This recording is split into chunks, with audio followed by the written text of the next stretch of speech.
નમસ્કાર, હું દિનેશ ઇંધવ વિશેષ વિથ દિનેશમાં ફરી એકવાર તમારું સ્વાગત છે. સુરતમાં છું અને જનક મહેલમાં છું. હું જનક મહેલ જ્યારે શબ્દ વાપરું છું ત્યારે તમને લાગતું હશે કે તમે કયા મહેલની વાત કરો છો, પણ જનક જ્યારે આવે છે ત્યારે આપણને ખ્યાલ છે કે વૈદેહી એટલે કે સીતાના બાપનું નામ જનક હતું અને દીકરીનું જે પિયર છે એનું બીજું નામ સુરતનો આ જનક મહેલ હોઈ શકે. હું જે બે વ્યક્તિને મળવાનો છું એ બંને મારું સ્વાગત કરવા માટે અહીંયા તૈયાર છે. હું જ્યારે બોલતો હોઉં ત્યારે ફ્રેમમાં આવતા નથી, પણ મારા ઇન્ટરવ્યૂમાં બધું ચાલે છે, અનફિલ્ટર્ડ ઇન્ટરવ્યૂ હોય છે. ઘનશ્યામભાઈ ઇટાલિયા મારી જોડે છે, નીતાબેન નારિયા મારી જોડે છે. આ બંને બહુ સરસ કામ કરી રહ્યા છે. ગરવા ગુજરાતી છે. ગરવા ગુજરાતી નામની આ જે સિરીઝ છે એમાં હું શા માટે એમને મળવાનું છું તમને ખ્યાલ છે. લગ્ન ન થવા મોટી સમસ્યા છે, લગ્ન થયા પછી છૂટાછેડા થવા એ બહુ મોટી સમસ્યા છે. આ બંને સમસ્યાનું સમાધાન આપે છે, દીકરીઓને દત્તક લે છે અને પરણાવે છે. એ બહુ સરસ આખી લગ્ન વ્યવસ્થા તેમને ઊભી કરી છે. અદ્ભુત વાતો બેસીને કરવાના છીએ, પણ હું મહેલમાં આવ્યો છું ત્યારે મારું સ્વાગત થઈ રહ્યું છે. Thank you.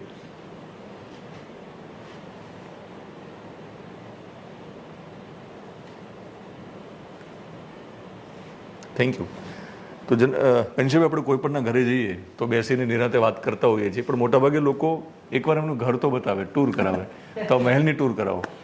દિનેશભાઈ, અમે આધ્યાત્મિકમાં ખૂબ માનીએ અને ભગવાનને સાથે રાખીને કામ કરીએ, કારણ કે આપણે તો માત્ર નિમિત્ત છે, કરનારા એ વ્યક્તિ છે.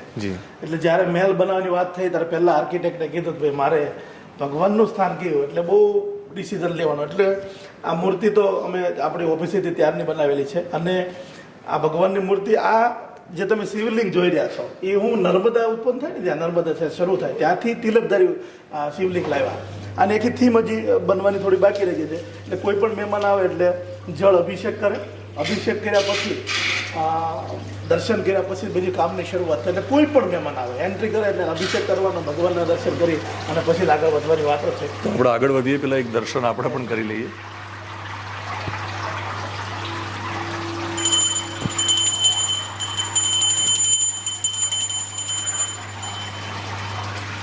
તિરંગો અહીંયા જોવા મળે છે. હા, રાષ્ટ્રને પણ સાથે રાખ્યો છે. એટલે અહીંયા જે રાષ્ટ્રપ્રેમી સ્વયંસેવકો એટલે કે સેવાના જે સારથીઓ આવતા હોય એના માટે ખાસ ડિસ્પ્લે આપણે રાખ્યો છે. અહીંયા બે ચેર આવવાની છે અને બંને ફોટોગ્રાફી પણ થઈ શકે અને યાદગારી. ભારત દેશ છે આપણો, એ આપણી જે વારસાગત પરંપરા છે કે આપણી જે ઋષિમુનિઓથી ચાલતી પરંપરા છે, લગ્ન વ્યવસ્થા છે, એના નામે જ આખા વિશ્વની અંદર પ્રખ્યાત છે. તો જ્યારે રાષ્ટ્રનું નામ આવે ત્યારે આમને સાથે રાખીને એટલા માટે કે આપણી પરંપરાને સાથે લઈને ચાલવાનું છે. મોડર્ન તો છીએ જ, પણ મોડર્નની સાથે સાથે આપણી પરંપરા ન ભૂલાય એ આપણા રાષ્ટ્રનું ગૌરવ છે. આપણે એના નામે જ વિશ્વમાં ઓળખાઈએ છીએ, તો એ આપણા માટે પ્રથમ હોવું જોઈએ. એટલા માટે તિરંગાની સ્થાપના. વ્યવસ્થાના ભાગરૂપે આ મહેલ આપણો આધુનિક મને લાગે છે, થોડો નવો જમાનો છે, પણ પરંપરા હજુ તમે જાળવી છે. મેં અંદર પેલા ચાકડા ને બધું જોયું છે હમણાં આવ્યો ત્યારે, એ બતાવશો. લગ્ન લખવા માટેનો અદિતની વાત થઈ ગઈ. હવે આમાં અલગ અલગ ડિપાર્ટમેન્ટ બનાવેલા છે જે અમારે ઘટતું હતું બધું. કારણ કે જેટલી પણ દીકરીઓના લગ્ન થાય ને, દરેક દીકરીઓના લગ્ન આપણે અહીંયા જ લખીએ છીએ. લગ્ન લખવા માટેનો સ્પેશિયલ આપણે લગ્ન અહીંયા લખાય છે. અને તમે જો કે આપણે કોઈ પણ જગ્યાએ જતા હતા પહેલા, તો જ્યારે જે ભરતકામ લાગેલું હોય ને, બરાબર, લગ્ન આવ્યા લાગે છે, લગ્ન જેવું લાગે, ઢોલ વાગતો હોય કે લગ્ન હોય ત્યારે. તો આ સ્પેશિયલ અલગ અલગ જગ્યાએથી અલગ અલગ સ્પેશિયલ ઋષિકેશથી મંગાવવામાં આવ્યું છે. એટલે ત્યાંનું ભરતકામ જે છે એ અલગ અલગ ભાતીગળ, સૌરાષ્ટ્રનું બી છે, બહારનું બી છે, કે જેથી કરી અને આપણને એવું લાગે કે દીકરીના ખરેખર લગ્ન થઈ ગયા છે. જૂની જે પરંપરા હતી કે આપણા ભાતીગળ જે લોકો ચડાવતા હતા એ પ્રમાણેનું જ આપણે ઘરની સજાવટ કરીએ. જો બહાર પણ બધું કોઈ પણ આવે તો એમ લાગે કે લગ્ન છે. આખી ઓફિસ પણ એવી લગ્નની થીમ પાડી આપણે બનાવી. અહીંયા ગોર મહારાજ બેસીને લગ્ન લખવાના છે, એની બધી જ વસ્તુ પડેલી છે. ગોર મહારાજની બધી વસ્તુ છે અને અહીંયા બેસીને લગ્ન લખશે. ઓકે, લગ્ન અહીંયા લખાય છે. લગ્ન લખવા માટેનું જ છે. લગ્ન સમજવાનું, લગ્ન લખવાનું. કેમ કે લગ્ન આવતા હોય ત્યારે એક મહિનો પહેલા આવશે કે કેટલા વાગે મુહૂર્ત આવશે, જાન કેટલા વાગે, બધું સમજાવવા માટેનું પણ સ્પેશિયલ આ હોલ છે અમારો. આ સિસ્ટમ જ્યારે શરૂ કરી ને ત્યારે કોરોના દરમિયાન અમને એક લંડનથી એવોર્ડ મળેલો. તો એમને એ પણ પછી અમે જ્યારે પ્રોફાઇલ મૂકેલી કે અમે સગાઈને લગ્ન પણ આવે તો એને ઇન્ટરેસ્ટ પડ્યો કે એ વળી કેવી અલગ રીતે. તો લંડન પાર્લામેન્ટની અંદર પણ સર્ટિફાઈ થયેલી આ આપણી સિસ્ટમ છે. લંડન આપણને એવોર્ડ મળ્યો છે કે આ જે સિસ્ટમ છે વિશ્વની પહેલી સિસ્ટમ છે. એના આ બધા વિશ્વના અલગ અલગ સર્ટિફિકેટ છે. એવોર્ડ સન્માન પત્ર છે, પણ આના વિશ્વની જે અલગ અલગ છે. તો લંડન પાર્લામેન્ટમાં આપણને એવોર્ડ મળેલો છે કે આ સર્ટિફાઈ થયેલી વિશ્વની પહેલી સિસ્ટમ છે. બીજા એવોર્ડ ત્યાં આપણે જોઈ શકીએ છીએ. હા, હવે 5 વર્ષથી તો દિનેશભાઈ જવાનું પણ અમે બંધ કરી બિલકુલ, દીધું. બિલકુલ. સન્માન નહીં લેવાનું, મહેમાન તરીકે નહીં જવાનું, જેટલું કાર્ય કર્યું આ 15 વર્ષનું અમારી કમાણી છે, કહેવાય ને આ કમાણી છે. ઓફિસે દરરોજનું 2 દીકરીઓનું જોવાનું થતું હતું. ઓકે. જ્યારે અત્યારે 1 by 1 સવારથી સાંજ સુધી 9 દીકરીઓનું જોવાનું ગોઠવાય એ રીતના ગોઠવેલો છે અહીંયા. જે તમે અહીંયા બેસો છો બંને? હા, ઓકે. એટલે અહીંયા જે દીકરીને જોવાની એટલે આ પ્રોસેસ અહીંયા થાય પ્રોસેસ અહીંયા થતી હોય છે. સામે પક્ષ દીકરી પક્ષ બેઠા હોય, સામે દીકરા પક્ષ બેઠા હોય, બંનેના મીટિંગ માટેની રૂમો ગોઠવેલી છે કે સ્પેશિયલ મીટિંગ કરવા જતા રહે અને ત્યાર પછી પરિવારવાળા જોડે બેસીને ડિસ્કસ કરે. બિલકુલ. બંને પક્ષના પરિચય આપ્યા પછી દીકરા દીકરી વાત તો પણ કરાવવી જ પડે. એ વાત કરવા માટેની સ્પેશિયલ આ એક કેબિન છે. આવી 3 કેબિન છે અલગ અલગ જગ્યાએ, પણ આ એક જોવા માટે છે. અહીંયા દીકરા દીકરીને બેસીને અને બંને વાત કરે છે અને પછી આપણે એને આગળ વધારીએ છીએ. દીકરા દીકરી અહીંયા બેસીને વાતચીત કરે છે. જો વાત બને તો બંને આગળ વધે છે, પણ આપણે આગળ વધવું છે આ વિડીયોમાં. નિરાંતે બેસીને આપણે વાત કરવી છે અને ઘણા બધા સવાલો હું કરીશ. આમ તો તમે ઘણા બધા સવાલો કરો છો જ્યારે પ્રશ્નો આવે ત્યારે દીકરા દીકરીને કેવા સવાલો કરો છો એ પણ હું તમને સવાલ કરીને પૂછું ત્યારે તમે જવાબ આપશો. તો આપણે અહીંયા જ ક્યાંક એક સરસ સેટઅપ કરીને તમારો ઇન્ટરવ્યૂ કરીએ છીએ. ચોક્કસ.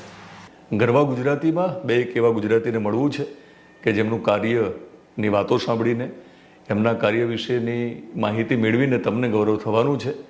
અને મને લાગે છે કે જ્યારે આપણને ગૌરવ અપાવે તેવા ગુજરાતી આપણી વચ્ચે હોય તો એમની વાતો તમારા સુધી પહોંચવી જોઈએ. હું સુરતમાં છું, ઘનશ્યામભાઈ ઇટાલિયા છે અને નીતાબેન નારિયા મારી જોડે છે. આ બંને એટલા માટે ગર્વા છે આપણા માટે કે એમને બહુ સરસ કામ કર્યું છે. આપણા સમાજમાં લગ્ન વ્યવસ્થા જે વર્ષો જૂની છે અને લગ્ન એ એક સંસ્કાર છે, અનેક સંસ્કારોમાંનો એક સંસ્કાર લગ્ન છે. તો લગ્ન વ્યવસ્થા તૂટી રહી છે, લગ્ન વ્યવસ્થા ખતરામાં છે, કારણ કે લગ્ન થતા નથી અને જો લગ્ન થાય તો ટકતા નથી. આ બંને જે ગંભીર સમસ્યાઓ છે એ સમસ્યાઓ પર તેમને કામ કરવાનું શરૂ કર્યું. દીકરીઓને દત્તક લેવાનું શરૂ કર્યું, દીકરી દત્તક યોજના તેમને શરૂ કરી, દીકરીઓને પરણાવવાનું શરૂ કર્યું. આ પિયર છે દીકરીનું. અને હું પિયર શા માટે કહું છું એ તમે એમની વાતચીતમાં તમને ખ્યાલ આવશે. લાઈફલાઈન યુનાઇટેડ ફાઉન્ડેશનના બંને ફાઉન્ડર છે, સરસ કામ કરે છે. મેં એમ તો કહ્યું જ છે કે લગ્ન ન થવા બહુ મોટી સમસ્યા છે, લગ્ન થયા પછી લગ્ન તૂટી જવાય એટલે છૂટાછેડા થવા આ બીજી સમસ્યા છે. અને લગ્ન જે છે ને એ મને લાગે બહુ મોટો વિષય છે અને એનું જો આપણને સમાધાન મળે તો જીવનનું સમાધાન કદાચ મળી શકે, કારણ કે પતિ પત્નીએ હંમેશા સાથે રહેવાનું હોય છે. આ બંને સાથે મળીને સરસ કામ કરો છો. તો હું જ્યારે લાઈફલાઈન બોલું છું તો લાઈફમાં જ્યારે આપણે કોઈની સાથે સતત રહેવાનું હોય અને જેને આપણે લાઈફલાઈન કહીએ, પતિ માટે પત્ની લાઈફલાઈન હોઈ શકે, પત્ની પતિ માટે લાઈફલાઈન હોઈ શકે, પણ તમે લાઈન ક્લિયર કરી આપો છો એટલે આગળ જઈને કશું થાય નહીં. એ લાઈન ક્લિયર કરવાનું તમે સરસ કામ કરો છો, એના માટે વાતચીત કરવી છે. શરૂઆત ત્યાંથી કરીએ કે આ જે સમસ્યા છે લગ્ન કેમ થતા નથી. આજકાલ સમાજમાં બહુ મોટી સમસ્યા છે કે લગ્ન થતા નથી. લગ્ન ન થવાના ઘણા બધા રીઝન હોઈ શકે છે, પણ અલગ અલગ વિસ્તાર માટે અને અલગ અલગ કેટેગરી વાઇઝ અલગ અલગ હોય છે. અત્યારના સમયની અંદર લગભગ એવું થાય છે કે 40% દીકરાઓ એવા છે કે જેને સંબંધ કરવા માટે ખૂબ એટલે ખૂબ મુશ્કેલીઓ પડે છે. જે તે સમયે એમનું એજ્યુકેશન ઓછું રહી ગયેલું છે, કોઈ મિલકત વાઇઝ કે કોઈ પોતાની પ્રોપર્ટી વાઇઝ કંઈક ને કંઈક ઘટતું રહી ગયું છે, કોઈની અંદર શરમાળપણું હોય કે પોતાની વાત વ્યક્ત ના કરી શકે. અત્યારના સમયની અંદર વ્યક્ત ના કરી શકો તો સામેવાળી વ્યક્તિ સમજતી નથી.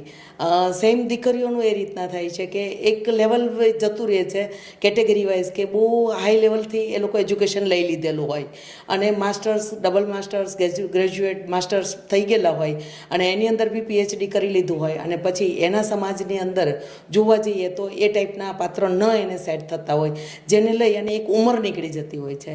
એક ઉંમર નીકળી ગયા પછી દરેક કેટેગરીના લોકોને આની અંદર બહુ મુશ્કેલ થાય છે. બોર્ડર લાઈન અમે જોવા જઈએ તો બોર્ડર લાઈન દીકરાઓની 30 હોય છે અને દીકરીઓની 28 બોર્ડર લાઈન આવી જાય છે કે ત્યાર પછી આપણને કોઈ પણ આપણા ટાઈપનું પાત્ર શોધવું એટલે કે આપણા પોતાને જે રીતના ઈચ્છા છે એ પ્રમાણેનું પાત્ર શોધવું એ ખૂબ એટલે ખૂબ મુશ્કેલી ભર્યું થઈ ગયું છે. એટલે દરેક સમાજ, દરેક ઉંમર અને દરેક કેટેગરી વાઇઝ આ સમસ્યા અલગ અલગ હોય છે. એ કોઈ ફિક્સ સમસ્યાની અંદર આમાં આપણે બાંધી ના શકીએ. અને ઘનશ્યામભાઈ તમને હું માઇક લેવાનું એટલા માટે કહીશ. દિલીપભાઈ, આમાં એક બીજો પણ વિષય છે કે બધું જ હોવા છતાં આપણને ઘણીવાર આપણે જતા હોય તો આપણને પરિચય આપતા હોય મારા સાડુભાઈનો છોકરો છે, કાંઈ ન ઘટે. 10 વખત એવું કે કાંઈ ન ઘટે એટલે ઘટતું કાંઈ ન હોય. એમ કે બધું છે, મોટો ડેલો, આવક સારી છે, બધું છે, શું ઘટે છે એ બહુ પરફેક્ટ અમે પારખ્યું છે છેલ્લા 5 વર્ષથી. ઘણું બધું ઘટે છે. જ્યાં બોલવાનું ત્યાં બોલતા નથી અને જ્યાં નથી બોલવાનું ત્યાં બોલી નાખે છે. આ પણ એક બહુ સમસ્યા છે, એની ઉપર બહુ ડીપમાં જઈશું કે જ્યાં માનો કે અમુક જગ્યાએ બહુ ઓવર થઈ જતા હોય છે તો પણ છોકરી નથી સ્વીકારતી, અને જ્યાં બહુ ઓછું બોલવાનું હોય, નથી જરૂરી છે બોલવાનું, ત્યાં પણ નથી બોલતા. હું ઘણીવાર કહેતો હોય કે 1.5-2 લાખ રૂપિયાની દર મહિને આવક હોય તો એનું ઘરે જુઓ તો તમને એમ થાય કે આને આટલી આવક છે, આવી રીતે રહેતા હોય છે, તો એ છોકરીવાળા નથી સ્વીકારતા. અત્યારે છોકરી જે છે એ બહુ ભરેલી નોલેજવાળી છે. ઘણીવાર અમારે ત્યાં પણ બનાવ બને છે કે 1.5-2 લાખનો પગારદાર છોકરો જ્યારે જોવા આવે ત્યારે મોજું ફાટલું પહેરીને પણ આવતો હોય, કાણાવાળું, અને નાઇટના ટી-શર્ટ પહેરીને પણ આવતા હોય. આ બે વસ્તુ સામાન્ય આટલા બધું સમજી જશે બધા. આ એટલા માટે ખાલી એક્ઝામ્પલ આપું છું. એટલે જ્યાં જે જેવું જરૂરી છે ત્યાં કરતા નથી, એ પણ એક સમસ્યા છે. બધું હોવા છતાં બહુ મોટી સમસ્યા ઘનશ્યામભાઈ તમે કીધી છે. તમે કીધું એ પ્રમાણે ખરેખર બધું જ છે. એની પાસે જમીન છે, પૈસા છે, સારો પગાર છે, પણ જે એની પર્સનાલિટી જે કહીએ આપણે, અથવા તો જે જીવનશૈલી છે એ કદાચ એ પ્રકારની નથી. સમયની સાથે જે દીકરીઓને જોઈએ છે અથવા દીકરીના મમ્મી પપ્પાને જેવું જોઈએ છે, તમારી પાસે કરોડો અજબો તો કોઈ નથી માગતું. અહીંયા અમારે ત્યાં એવી સગાઈઓ દિનેશભાઈ થયેલી છે કે આપણે કલ્પના ન કરીએ. કરોડોની જમીન હોય, જાયદાદ હોય ને એને છોકરો એ પસંદ નથી કરેલો, અને જેની પાસે કાંઈ ન હોય એને પસંદ કરેલો છે. વાતમાં જો આગળ ઘણી બધી આવશે તો આમાં પણ એક બહુ સમજવા જેવી છે કે જેની પાસે સેન નથી થતો એ પણ એને સમજવાની જરૂર છે. એટલે આ પોઈન્ટમાં બિલકુલ તમે જે કીધું કે સમસ્યા અને લગ્ન નહીં થવાના ઘણા બધા કારણો છે. અનેક કારણોમાં એક ચિંતા પણ છે દરેક દીકરીના મા બાપને છે કે સરસ છોકરો મળવો જોઈએ. છોકરીને પણ સમય સાથે લાગે છે કે જીવન આખું જો એની સાથે વ્યવસ્થિત નહીં રહી શકાય, તો મને લાગે છે કે લિવ ઇન રિલેશનનું પ્રમાણ વધી ગયું છે ને એ સમાધાન નથી લાંબા ગાળાનું. હવે લગ્ન કરવા માટે કંઈ પણ કરીશ, બરાબર ને? તો એ કંઈ પણ કરવાની વાત આવે ત્યારે લગ્ન કરવા માટે શું ખોટું બોલે છે? મૂર્તિયાઓ વધારે બોલતા હશે. બંને સાઈડથી જોવા જઈએ તો ઘણી બધી વખત એવું થતું હોય કે સામે પક્ષ ડિમાન્ડ એટલું બધું કરતું હોય દીકરીઓ પક્ષથી, તો ના છૂટકે અમુક વસ્તુની અંદર નાના મોટા જૂઠાણું ચલાવી લેવાતું હોય છે. કોઈને આપણે હર્ટ કરવા માટે આ વાત નથી મુદ્દો કરતા, તમે સમજાવો એટલા માટે કે જ્યારે સગાઈની વાત આવે, લગ્નની વાત આવે ત્યારે ખોટું કોણ અને કેવી રીતે બોલે છે? મેઇન જે સંબંધ તૂટવાનું કારણ છે એ વિશ્વાસ તૂટવાથી થાય છે.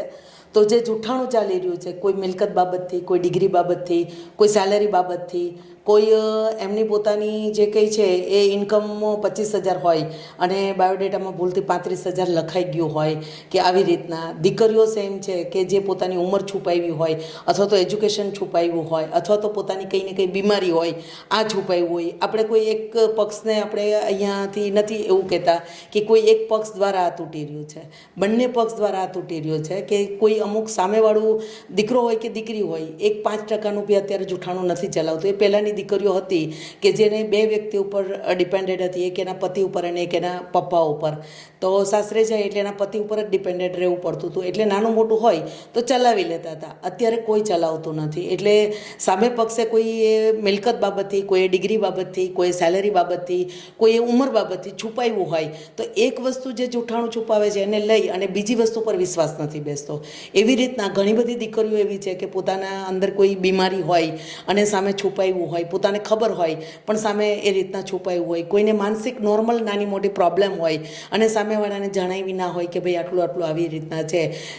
એ જ બાબતથી ઘણી બધી દીકરીઓ એવી રીતના કે પહેલાં ઉંમર થઈ ગયેલી હોય અને પછી હવે એની ઉંમરના છોકરાઓ સેટ ન થતા હોય તો થોડી ઘણી બાબતથી એમાં બી જૂઠાણું બોલતા હોય છે અને નોર્મલ નાના મોટા આવી સમસ્યાઓ આગળ જઈને બહુ મોટું સ્વરૂપ ધારણ કરતી રહે.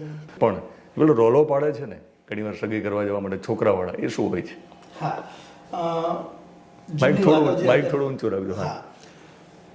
જે એટલે આપણે બધાની જ્યારે થયું છે તો ઘણીવાર કેવું થાય છે કે વર્ષમાં કોઈ એક દીકરી બતાવતી હોય છોકરી જોવા માટે, તો 10 લોકોને આપણે ફોન કરીએ, મામાના, માસીના, ફુવાને, મોટા ગાડી લઈને આવવાનું છે, મોટી 4-wheeલની લાઈન લગાડી દેવી. શા માટે? છોકરીવાળાને ત્યાં થોડી એમ થાય કે બધું મોટું છે, એટલે એટલું મોટું બતાવે કે એની સગાઈ પણ થઈ જાય, લગ્ન પણ થઈ જાય. લગ્ન પછી જ્યારે કંઈ ફરવાની વાતો આવે કે કંઈ પણ કામ લેવાની વાત આવે તેમ કે ઓલી પેલી મોટી ગાડી લઈને આવ્યા હતા ને વ્હાઇટ કલરની એ લઈને ફરવા જવું છે તો કે એ તો ફઈના ભાણિયાની હતી એ તને વેચી નાખી માથે થઈ ગયો તો એટલે ડખા ચાલુ થયા. એટલે જે કંઈ કહેવાનું એ છે કે જે તમે બતાવ્યું છે નથી ને બતાવ્યું છે એ લગ્ન પછી 5 દિવસમાં જ ખબર પડી જવાની છે.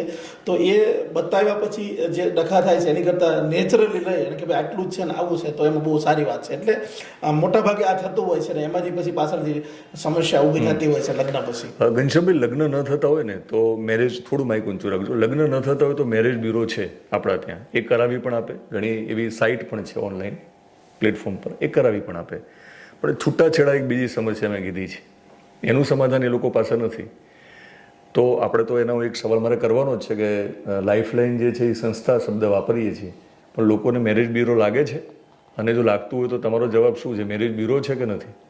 હા, આખા વિશ્વની અંદર ખૂબ સારી સંસ્થાઓ બધી સગાઈ માટે અને લગ્ન માટે કરી રહી છે. સમૂહ લગ્ન પણ કરી રહી છે, અલગ અલગ રીતે, ઓફલાઈન ઓનલાઈન, જે રીતે તમે વાત કરી એ પ્રમાણે બધું સારું જ કરે છે. આપણે કોઈ નેગેટિવ લેતા નથી, પણ એમાંથી કંઈક અલગ અમારે કરવું હતું. શા માટે કરવું હતું આ શરૂ, શા માટે કરવું પડ્યું? કતારગામ પોલીસ સ્ટેશનમાં લાઈફલાઈન ચેરિટેબલ ટ્રસ્ટની ઓફિસ, પોલીસ કુટુંબ સહાયતા કેન્દ્ર ચાલે, 4 વર્ષ ચલાવ્યું. 350 કેસ અમારી પાસે આવ્યા પતિ પત્નીના ઝઘડાના, એમાંથી 1000 સમાધાન કરાવ્યા, ઓન પેપર કમિશનરના જમા કરાવ્યા. ત્યાર પછી એમ થયું કે આજ કર્યા કરવાનું આપણે સમાધાન. અને અહીંયા તો કતારગામ પોલીસ સ્ટેશન છે, આખા ગુજરાતમાં વિશ્વમાં કેટલું હશે, કેટલા કેસો હશે. એટલે 1.5 વર્ષ સુધી આ વિષય ઉપર રિસર્ચ કર્યું કે ખરેખર પોલીસ સ્ટેશન અથવા તો ઝઘડા શા માટે થાય છે.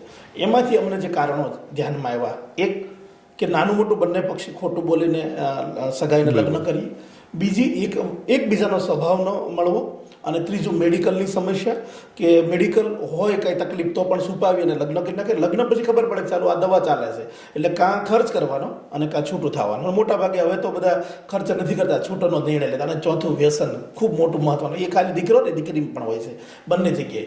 તો આ વિષયને આધારસ્તંભ બનાવ્યો અમે, 3-4 વિષયને. જ્યારે ખ્યાલ આવ્યો તો બહુ બધા કેસો વિશે, અમે તો બહુ તજજ્ઞો બેઠા હતા સાથે, અને 1.5 વર્ષ સુધી રિસર્ચ કર્યું અને એનું નામ આપ્યું દીકરી દત્તક યોજના. આ આધાર સ્તંભમાં ચેકિંગ સિસ્ટમ જે ઊભી કરી છે એ મેડમ તમને આખી વાત કરશે કે 4 સ્તંભ છે એમાં અમારું જે ચેકિંગ સિસ્ટમ છે એ કેવી રીતે કરી. દત્તક શબ્દ જ્યારે વાપર્યો છે ત્યારે સ્વાભાવિક છે કે તમે માત્ર લગ્ન નથી કરાવી આપતા, તમે આ જીવન એના મા બાપ બન્યા છો, બરાબર ને? તો એ સમજાવો કે દત્તક લીધા પછીની તમારી જવાબદારી શું? ઓકે, પહેલાં તો આ સિસ્ટમ દત્તકમાં શા માટે આપણે લીધી છે એ મારે તમને સમજાવવું છે. કે જ્યારે અમે પોલીસ સ્ટેશનની અંદર આ કેસનું સમાધાનમાં બેસતા હતા અને ખ્યાલ આવ્યો કે અત્યારે જે કરીએ છીએ એ પાંદડા ઉપર પાણી છાંટીએ છીએ, પણ એના મૂળમાં કંઈક એવું નાખવું પડશે કે જેથી કરીને આ સમસ્યા આગળની પેઢીને ન આવે. કેમ કે આગળની પેઢી છે એ સિંગલ ચાઇલ્ડ થઈ ગયેલી છે, તો એમની પાસે સમાધાનમાં બેસવાવાળું કોઈ જ નહીં હોય. નાના મોટા પ્રશ્ન હશે તો સીધા કોર્ટની અંદર ખસેડાઈ જશે અને એના સંતાનો અનાથ થઈ જશે, એક મા અથવા તો બાપનો પ્રેમ મળતો બંધ થઈ જશે. અને જો એ દીકરાને વ્યવસ્થિત પરિવાર, દીકરી કે દીકરાને નહીં મળે તો ઘણી વખત ગુનાહિત કાર્યમાં પણ એ લોકો જોડાઈ જતા હોય છે. કેમ કે પ્રેમ વગરનો માણસ છે એ પશુ સમાન થઈ જાય છે. તો આ બધી સમસ્યાને જોઈ અને ખ્યાલ આવ્યો કે આના મૂળમાં કંઈક નાખીએ. એટલે જે સાહેબે કીધું એ 4 કારણો આપણને મળ્યા કે આપણે ત્યાં જે 4,000-3,500-4,000 કેસ વિખા, એની અંદરથી આ 4 કારણો, 8-10% અંદર બીજા પણ હતા, પણ એના વિશે આપણે કંઈક કરી નહોતા શક્યા. હા, મેઇન કારણ આ હતા. તો એ 4ને જ્યારે આધારસ્તંભ બનાવ્યા, પિલોર બનાવ્યા, ત્યારે વિચાર કર્યો કે જો સમાજને આપણે રાડો નાખીને વાત કરશું તો વાતો સાંભળવાવાળો અત્યારે કોઈ નથી. કેમ કે ઠેક ઠેકાણે બધાને ભાષણ અત્યારે સાંભળવા કોઈને ગમતા નથી. તો એના કરતાં કંઈક એવી સિસ્ટમ લાવીએ કે આપણે ઘરેથી ને શરૂઆત કરીએ. તો આપણા ઘરેથી ક્યારે શરૂઆત કરીએ કે આપણી પોતાની દીકરી હોય તો તમે તમારી પોતાની દીકરીને સમજાવી શકો. એટલા માટે દત્તક લેવાનું ચાલુ કર્યું કે ચાલો હવે આપણે આપણી જે કંઈ સમાજની દીકરીઓ છે એને આપણે પોતે જ દત્તક લઈએ અને 15 વર્ષ સુધી, આમ તો લાઈફ ટાઈમ જ મા બાપ બની રહીએ છીએ, પણ 15 વર્ષ સુધીની ઓન પેપર જવાબદારી લઈએ કે જેથી કરી અને પાછળથી આ સમસ્યામાં બેસવું ન પડે આપણે માટે. એટલા માટે આ જે કંઈ આખી સિસ્ટમ બનાવી છે એને દત્તક વિધિમાં જોડી કે આપણી પોતાની દીકરીઓ 18 વર્ષથી લઈ અને 55 વર્ષ સુધીની કોઈ પણ સમાજની દીકરી હોય, એ અમીર હોય, ગરીબ હોય, મધ્યમ વર્ગનો સમાજ હોય, દીકરીની જ્ઞાતિ કોઈ પણ હોય, કેમ કે અમે દીકરીની જ્ઞાતિ નથી જોતા. દીકરી છે એક સ્ત્રી છે, એ પાત્ર જ પ્રવાહી સ્વરૂપ છે. જેવા ઢાળમાં ઢળશો એવી રીતના ઢળી જશે, બીજાના ઘરે જઈને સ્વીકાર કરી લેશે. એટલે એમને દત્તક લેવાનું ચાલુ કર્યું કે દત્તક લો દીકરીઓને અને મા બાપ જ બનો. એમના માતા પિતા છે એના, પણ પાલક માતા પિતા તરીકે આપણે રોલ નિભાવીએ. આ દીકરીઓને એક દત્તક વિધિમાં જોડવાની સંસ્થાની અંદર, એટલે કે આ તો નામ એક સંસ્થા છે, પણ આ દીકરીનું પિયર છે, આ દીકરીનું પોતાનું ઘર છે અહીંયા આગળ, અને દીકરીના પોતાના મા બાપ છે અહીંયા માટે બેઠેલા છે, એનો પરિવાર છે. દીકરીને દત્તક વિધિમાં જોડવાની, એમને જે કંઈ છે એ ડોક્યુમેન્ટ્સ જેમ દીકરાના ચેકિંગ થતા હોય છે એમ દરેક દીકરીઓના પણ ડોક્યુમેન્ટ ચેક થાય છે. માત્ર દીકરીઓની મિલકત ચેક નથી કરતા, કેમ કે મિલકત લઈને એને જવાનું ના હોય. બાકી જેટલું પણ દીકરાનું ચેકિંગ થાય એનું 5 ગણું ચેકિંગ દીકરીનું પણ વધારે કરીએ છીએ, કે જેના ઉપર અમે 15 વર્ષની સાઇન કરવાના છીએ કે અમે મા બાપ છીએ. આના એટલા માટે તમે બધી જવાબદારી લઈએ છીએ. ત્યાર પછી એમને ઇન્ટરવ્યૂમાં દીકરીને આગળ વધવાનું હોય છે. ઇન્ટરવ્યૂ થઈ ગયા પછી એ દીકરીની યોગ્યતા પ્રમાણેનું પાત્ર બતાવવાનું, સંબંધ કરવાનું, સગાઈ કરવાની, લગ્ન કરવાના, કર્યાવર કરવાનો, કન્યાદાન કરવાનું. કન્યાદાન કર્યા પછી 15 વર્ષ સુધી નાના મોટા પ્રશ્ન લગ્ન જીવનની અંદર 10 વર્ષની અંદર આવી જતા હોય છે. 10-12 વર્ષ પછી દરેક પતિ પત્નીનું જીવન એવું હોય છે કે જેને જવાબદારીના બોજ નીચે જીવવાનું હોય. મા બાપની જવાબદારી હોય, સંતાનોની જવાબદારી હોય, કોઈને ફેમિલીની જવાબદારી હોય, કોઈને સમાજની જવાબદારી હોય, અલગ અલગ જવાબદારી હોય છે.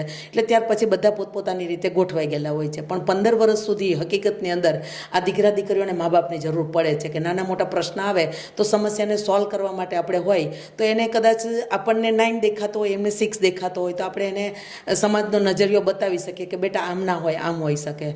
એટલા માટે 15 વર્ષની ઓન પેપર જવાબદારી લઈ અને આ દીકરીઓને અહીંયાથી સાસરે વળાવવામાં આવે છે. કંચનભાઈ, તમે જવાબદારી લીધી. આપણે જવાબદારી વારંવાર શબ્દ વાપરીએ છીએ, પણ મને લાગે છે કે તમે જે પ્રકારનું શરૂઆતમાં કામ કર્યું, તમને લાગ્યું કે આ જવાબદારી ઉઠાવવી પડશે સ્વયં, અને તમે ઉઠાવી.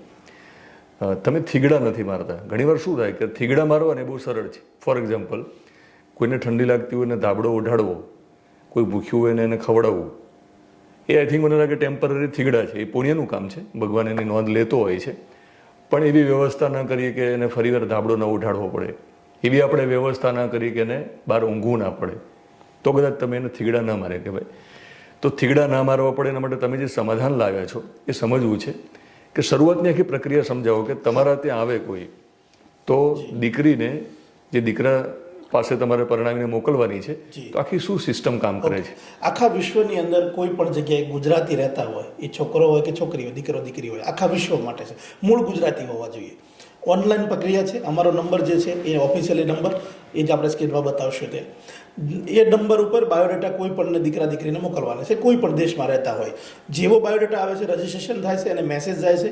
મેસેજ ગયા પછી જે વિસ્તાર નજીક થતો હોય, સુરત, રાજકોટ અને અમદાવાદ, અમારી મિટિંગ જનરલ જાણકારી માટેની થતી હોય. કારણ કે લોકો મેરેજ બ્યુરો સમજતા હોય, બીજું સમજતા હોય, એટલે આ કંઈક અલગ છે. તો એ દીકરો અને મમ્મી પપ્પાને સાથે 2.5 કલાક એક મિટિંગ સમજવા માટે આવવાનું છે કે આ પ્રક્રિયા આવી રીતે ચાલવાની છે, આમાં તમારી તૈયારી હોય તો આગળ વધીએ. એટલે જાણકારી માટે આવે છે. ત્યાર પછી એની તૈયારી હોય તો ઓફિશિયલી એમનું ફોર્મ લેશે, ઓફિસથી બોલાવીને, અને ફોર્મ લીધા પછી એને ઘરે લઈ જવાનું. એ 9 પેજનું અમારું ફોર્મ છે. એ લખશે કે મારે જમીન છે તો 7 બારની નકલ ફરજિયાત મૂકવી પડશે. જે પણ લખશે, હોન્ડા સિટી જૂનું છે જૂનું, અમે કે ભાડે રહેતા ભાડે લખો, જે હોય, કોઈ ખોટું બોલવાની જરૂર. સેલેરી લખશે તો એનો પગાર સ્લીપ, વર્ષનું બેંકની સ્ટેટમેન્ટ બેંકમાં આવતું છે તો, અથવા તો સેલેરી સ્લીપ એને ફરજિયાત મૂકવી પડશે. જે તમે લખો છો તો એનું પૂરું. અને સ્થાવર મિલકત માનો કે કીધી કે એને આટલા મકાનો છે અમારે, એની પણ 7 દસ્તાવેજની ઝેરોક્ષ ફરજિયાત મૂકવી પડશે. એ મૂકશે ત્યાર પછી અમારી કમિટી જે વડીલોની છે એ ચેક કરવા જશે કે આ 37 નંબરનું મકાનનું જે આ દસ્તાવેજ આપ્યો છે કે નહીં. એને ફોટોગ્રાફી, વિડીયોગ્રાફી પણ થશે. એ આખું કેવાયસી જેમ બેંકમાં હોય, આખું ચેક થયા પછી એ ફાઇલો ઓફિસે આવે છે. ચેક કર્યા પછી એને ઇન્ટરવ્યૂમાં બોલાવવામાં આવશે. ઇન્ટરવ્યૂ એટલે કે કેવા પ્રકારનું પાત્ર જોઈએ છે એ લખાવવામાં આવવાનું છે, અને એનો સ્વભાવ જાણવા માટે જે સ્વભાવ મેળવવાની વાત છે. તો 357 પ્રકારનો તો સવાલો છે, એને ઇન્ટરવ્યૂમાં જ પસાર થવું પડે, દીકરાને દીકરીને બંનેને. એટલે હું જે વાત કરી રહ્યો છું ને કેવાયસી, એ બંનેની છે, દીકરા દીકરીની બંને, માત્ર દીકરાની નથી, બંનેની. ઇન્ટરવ્યૂ લીધા પછી એ અમારું સોફ્ટવેર છે, એની અંદર મેચિંગ સિસ્ટમમાં જાય છે. એટલે કે આખા વિશ્વમાં કોઈ જગ્યાએ રહેતા હોય તો એને જોઈન્ટ થવું હોય તો, આગળ વધવું હોય તો એને ઓનલાઈન પ્રોસેસ અમારી બાયોડેટા મોકલવા પડે. બાયોડેટા તો ખાલી માત્ર રજીસ્ટ્રેશન માટે છે, તો અમે ડિલીટ મારી દઈએ. બાયોડેટા સિસ્ટમ અહીંયા છે જ નહીં, એ અમને કામના નથી. એટલે ઓનલાઈન બધી પ્રક્રિયા ચાલે છે. એમને કીધું કે આટલા બધા સવાલો, એટલે આપણે તો સ્વયંવર જોયા છે જૂના કાળમાં, અને જૂના વડીલો આપણે ક્યારેક જતા તો આપણને પૂછ્યા વગર આપણી સગાઈ કરીને આવતા, અને મોટાભાગે એવું બનતું કે સફળતાનું પ્રમાણ નિષ્ફળતાનું પ્રમાણ એમાં ન જઈએ, પણ કદાચ યોગ્ય હશે તો જ કર્યું હશે, અથવા તો એમના આપેલા વચનના કારણે પણ કદાચ લગ્ન જીવન વ્યવસ્થિત ચાલતા હશે બધા. એવું રહ્યું નથી અત્યારે. તો જે સવાલો તૈયાર કર્યા છે એ સવાલો કેવા પ્રકારના, અને ફોર એક્ઝામ્પલ કેટલાક સવાલો તમે બોલી શકો, કેવા સવાલો કરો છો? ઓકે, આ જેટલું કંઈ સેકન્ડ નંબરનું જે રીઝન છે કે એકબીજાનો સ્વભાવ મેચ ન થવો, એને લઈ અને અત્યારે જે કપલો તૂટી રહ્યા છે 2, 3, 4 મહિનાની અંદર તમે કોઈનું ફેમિલી તૂટું હોય અને તમે પૂછો એટલે એક જ રીઝન હોય કે સ્વભાવ મેચ નહીં થયો. એટલે પહેલાંના સમયની અંદર હતા એ મેચ કરી લેતા હતા, જ્યારે અત્યારે નથી થતું તો એના માટે રસ્તો બધાએ શોધી લીધેલો છે. તો હવે જો આગળ આ ન થવાનું હોય તો વર્ષ 1.5 વર્ષ માટે જે કંઈ મેચિંગ કરવાનું છે એના માટે એક જે કંઈ એજ્યુકેટેડ પાત્ર છે તો એને સામે એજ્યુકેટેડ પાત્ર જ જોઈએ છે. તો એની એકાબીજાની લાઈફસ્ટાઈલ કેવી છે એ પહેલાં જોવામાં આવે છે. એટલે કે દીકરા દીકરીનો સ્વભાવના 357 સવાલ છે.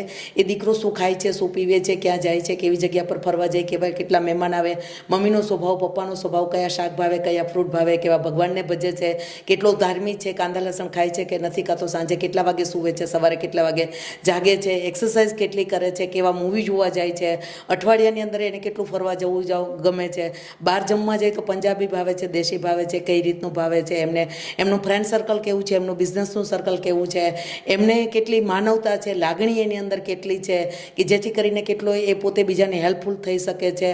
આવા બધા 357 સવાલની અંદરથી પસાર થવું પડે. વ્યસન કરે છે એ પણ? હા, વ્યસન કરે છે એ પૂછીએ તો છીએ, પણ એની સાથે સાથે એક પેરામીટર રાખેલું છે કે જ્યારે મેડિકલ કરીએ છીએ ત્યારે મેડિકલની અંદર વ્યસન કરતા હોય તો પણ આવી જાય છે, જેથી કરીને એક દીકરીના બાપ એકદમ નિરાતે સૂઈ શકે.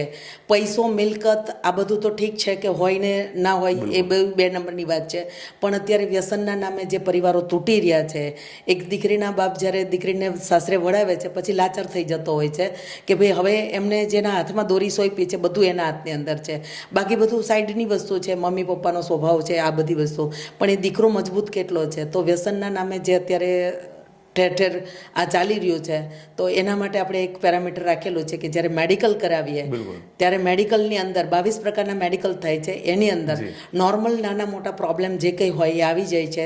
થેલિસીમિયા જેવી બીમારી છે, સિકલ સેલ્સ જેવી બીમારી છે, હોર્મોનલ તકલીફો હોય છે, અને બીજી કંઈ જે કંઈ આપણને થાઇરોઇડ, ડાયાબિટીસ સાથે ડૉક્ટરે જે સજેસ્ટ કર્યું છે ગાયનિકે, એ બધી જ વસ્તુ, અને એમની સાથે સાથે દીકરો કે દીકરી વ્યસન કરતા હોય તો પણ આવી જાય છે.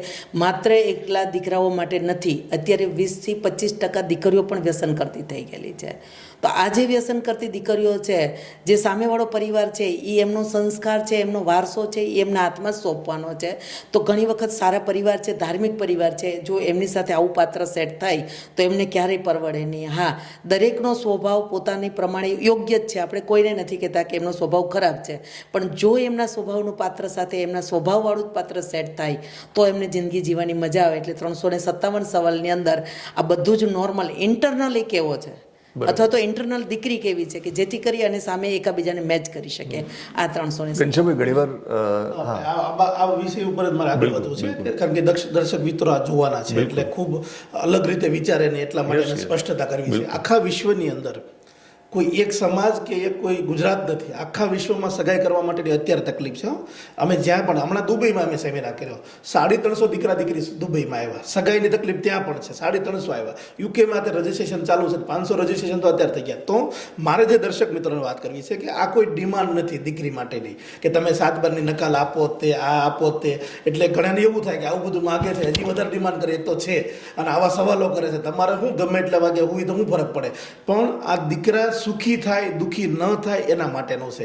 જે અવિશ્વાસનું વાતાવરણ ઊભું થયું છે, કોઈ વિશ્વાસ કરતા નથી સગાઈ કરવા માટે, તો આ અમારે દીકરીવાળાને કંઈ નથી આપવાનું, તમને પૂછી છે, એ તો અમારે મેળવવા માટે. તમારી દીકરી, તમારો સ્વભાવ આવો છે તો દીકરીનો સ્વભાવ આવો હોય તો આખી જિંદગી તકલીફ ન પડે, એ તમને સુખી કરવા માટે, દીકરાને સુખી કરવા માટેનો છે. આ કોઈ ડિમાન્ડ નથી. તો સગાઈ માટે તમે જ્યારે સોફ્ટવેર છે આપણું, મેચિંગ કરે છે. મેચિંગ કર્યા પછી તમે બંનેને જ્યારે રૂબરૂ બોલાવો, હા, તો એ નક્કી કર્યા પછી જ તમે બંનેનો સમય એ બચાવતા આગળ હું તમને બતાવું છું. એટલે મારે ખાસ દર્શક મિત્રોને એ કહેવાનું છે કે અમારી કોઈ નવી ડિમાન્ડ નથી, કાંઈ નવું ઘણા એમ કે ને કે નવું લઈને આવ્યા પાછા, એક તો છે નહીં.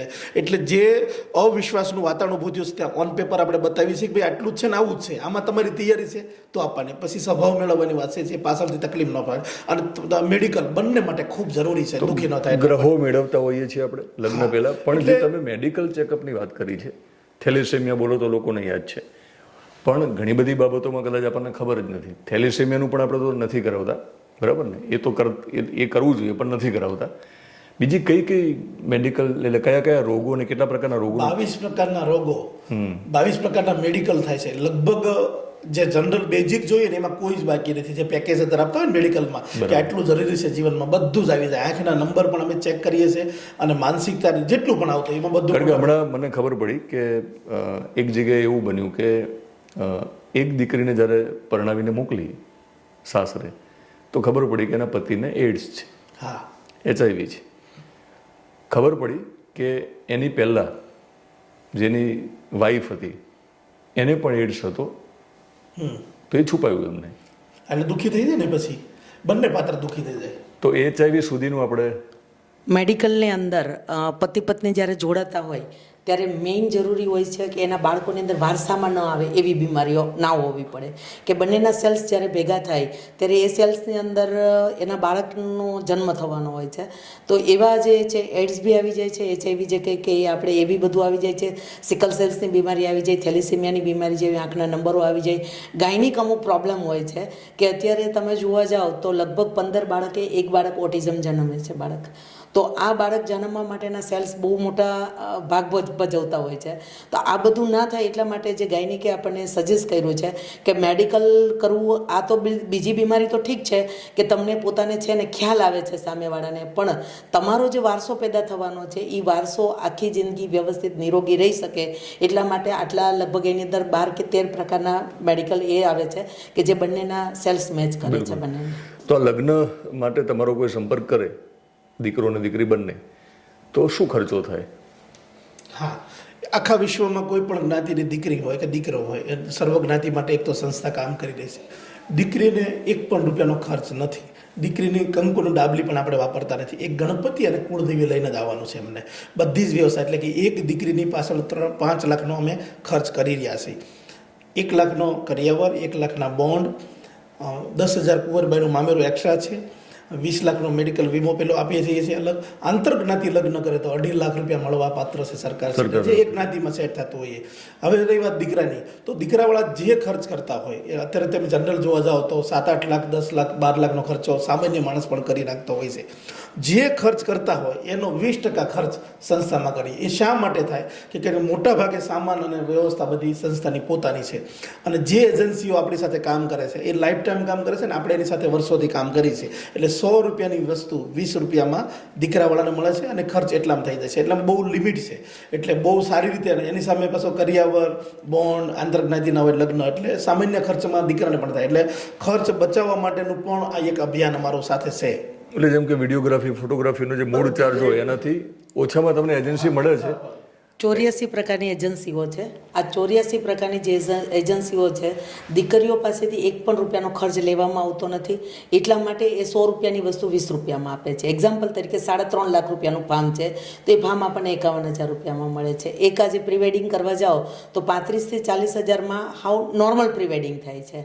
અને ત્યારે તમારે હેવી પ્રી વેડિંગ કરવું હોય તો લાખ રૂપિયા સુધીના 1.5 લાખના ખર્ચ થાય છે.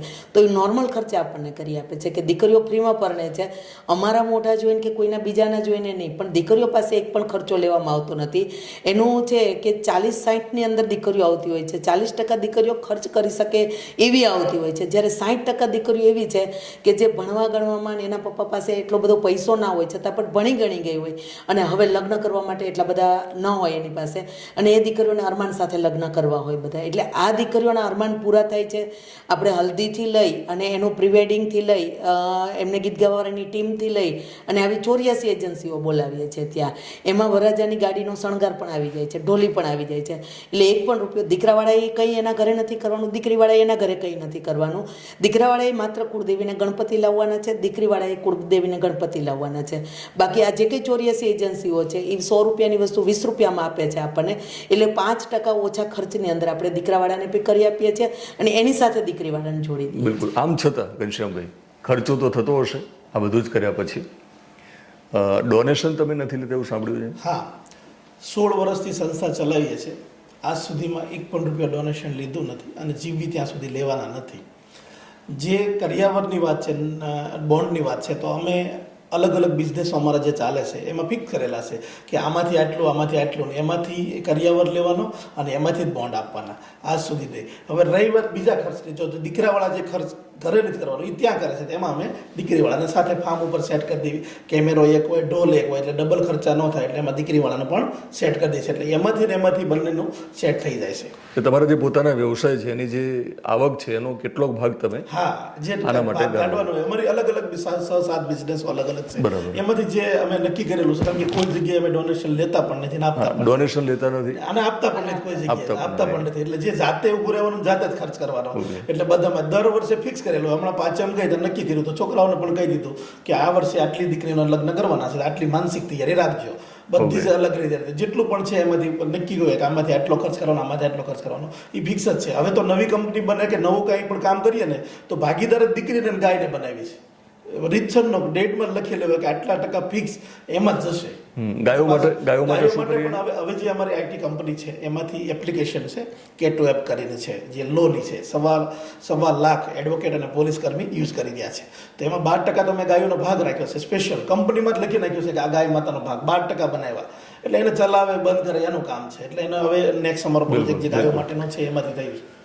તો ફાઉન્ડેશન શબ્દ તો આવે જ છે, લોકોને થતું હશે કે ભાઈ ડોનેશન લેતા નથી. લાઈફ લાઈન યુનાઇટેડ ફાઉન્ડેશન, તો ફાઉન્ડેશન એટલે કયા બે રીતે હોય છે ને. જે લાઈફલાઈન ચેરિટેબલ ટ્રસ્ટ જે અમે 14 વર્ષથી ચલાવ્યું અત્યારે એ છે જ, પણ એમાં સ્કૂલ અમારી ચાલે છે. ત્યાર પછી ઇન્ટરનેશનલ લેવલે જવાનું થયું, દુબઈને. અત્યારે 17 થી વધારે દેશોમાં આપણે કામ કરી રહ્યા છીએ. દર મહિને 2 દીકરીના લગ્ન કરાવી અને વિદેશમાં મોકલીએ. તો જ્યારે જરૂરિયાત ઊભી થઈ કે હવે આ ચેરિટેબલ ટ્રસ્ટ સીમિત નહીં ચાલે, એટલે લાઈફલાઈન યુનાઇટેડ ફાઉન્ડેશન એટલે સેક્શન 8 ની અંદર અમે રજીસ્ટ્રેશન કરવાનું થયું, એમાં કામ કરી રહ્યા છીએ.